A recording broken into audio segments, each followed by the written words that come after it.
Hello दोस्तों, welcome back to my channel. And आज की वीडियो में हम लोग डिस्कस करेंगे why MBAs need to learn more about personal finance. अब एमबीए एंड पर्सनल फाइनेंस में काफ़ी हद तक एक कोरिलेशन है, ठीक है। आप एमबीए करना चाहते हो, ठीक है, एमबीए के बाद एक जॉब लेना चाहते हो और उस जॉब के थ्रू पैसे कमाना चाहते हो। अब पर्सनल फाइनेंस का मेन एजेंडा क्या होता है? पर्सनल फाइनेंस का मतलब ये कि आपको अपने खुद की पर्सनल वेल्थ को इंक्रीज करना है। आपके पास जितने पैसे हैं उसको ग्रो करना है एंड उसको इंक्रीज करना है। सिमिलरली एक एमबीए का क्या मकसद होता है? एक एमबीए आपको एक डिग्री देता है, मास्टर्स इन बिजनेस एडमिनिस्ट्रेशन में, जिससे आप एक कंपनी के लिए काम करते हो एंड कंपनी अपने लिए प्रॉफिट कमाती है। एक कंपनी का मेन गोल क्या होता है? प्रॉफिट कमाना, ठीक है। सो ये दोनों चीज़ें बहुत ज़्यादा कोरिलेटेड है। पर्सनल फाइनेंस मतलब आपको अपना खुद का नेटवर्थ बढ़ाना है, आपको खुद की फाइनेंसेस को इम्प्रूव करना है एंड ग्रो करना है। एंड अगर आप किसी कंपनी में जॉब कर रहे हैं, कोई एक बिजनेस को अगर बिजनेस के पर्सपेक्टिव से देखें तो उसका the sole motive is to increase the profits and to give value to the shareholders. कोई भी बिजनेस चैरिटी के लिए नहीं करता है, कोई भी बिजनेस इन्वायरमेंट के लिए नहीं करता है, सेवा के लिए नहीं करता है। हर बंदा जो बिजनेस करता है वो बिजनेस को प्रॉफिट जनरेट करने के लिए करता है। एंड हर बंदा जो खुद का पर्सनल फाइनेंस पे फोकस करता है, they do it to improve their finances and wealth. दोनों केसेस में लोग अपने कैश फ्लो को इंक्रीज करना चाहते हैं एंड प्रॉफिटेबिलिटी को एनहांस करना चाहते हैं। आपको मैं एक एग्जांपल देता हूं। अपने आप को आप एक ऑर्गेनाइजेशन की तरह समझिए, ठीक है। जिस तरह से आपको बताया मैंने, ऑर्गेनाइजेशन पैसों के लिए काम करता है, शेयर होल्डर के लिए वैल्यू क्रिएट करता है, वैसे ही आपको अपने खुद के लाइफ के लिए फाइनेंशियल वैल्यू क्रिएट करना है अपने एसेट्स को ग्रो करके। आप अपने मनी लाइफ के सीईओ है। आप एमबीए करने के बाद भी एक सीईओ बनने के पाथ में ही जाते हैं। जिस तरीके से एक बिजनेस में कैश मैनेजमेंट करना बहुत ज्यादा इंपॉर्टेंट होता है, कितनी लायबिलिटीज रखनी है, कितने एसेट्स खरीदने हैं, cash management and cash flows are extremely important when it's comes to organising a business. Similarly आपको अपने खुद के पर्सनल फाइनेंसेस के कैश फ्लो को भी मैनेज करना आना चाहिए।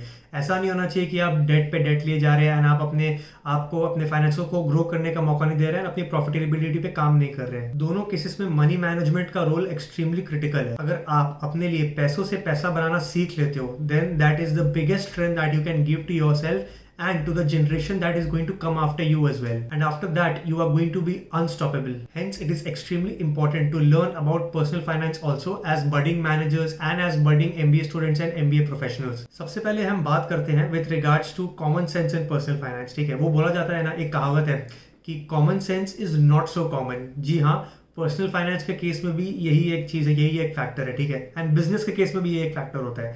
पर्सनल फाइनेंस के केस में कैसे ये फैक्टर होता है? आपको पता है कि आपको अपनी सैलरी का, अपनी इनकम का थोड़ा सा परसेंट सेव करना है, लेकिन नहीं, हम लोन्स लेते हैं, हम आईफोन्स खरीदते हैं, हम लोन में बड़ी बड़ी गाड़ियाँ खरीदते हैं। अगर हम एक हैचबैक अफोर्ड कर सकते हैं तो हम एक एसयूवी खरीदना चाहते हैं। अगर हमारा 2 BHK में काम चल रहा है तो हम 3 BHK खरीदना चाहते हैं।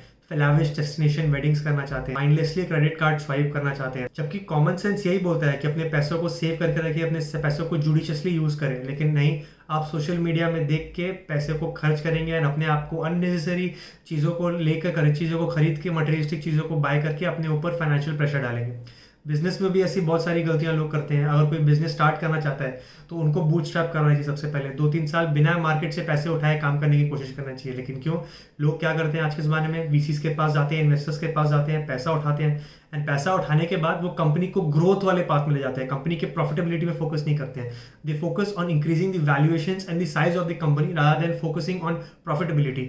तो इन दोनों केसेस में ये गलतियां होती है, ठीक है। तो आप एक तरीके से समझ पा रहे हैं ना कि कितना दोनों एक दूसरे से कोरिलेटेड है। तो अगर आप अपने खुद के पर्सनल फाइनेंस को अच्छे से मैनेज कर पाएंगे, देन आई एम श्योर कि अगर आप एक फ्यूचर में बिजनेस भी करते हो, यहाँ तक कि कोई जॉब भी करते हो जिसमें आपका डायरेक्ट रिस्पॉन्सिबिलिटी होता है कंपनी के प्रॉफिट्स को इंक्रीज करने का, उसमें आप एक अच्छा काम करेंगे। अब हम पर्सनल फाइनेंस की बात कर ही रहे हैं, तो सबसे पहले आपको पर्सनल फाइनेंस अपना खुद का इंप्रूव करने के लिए क्या करना चाहिए?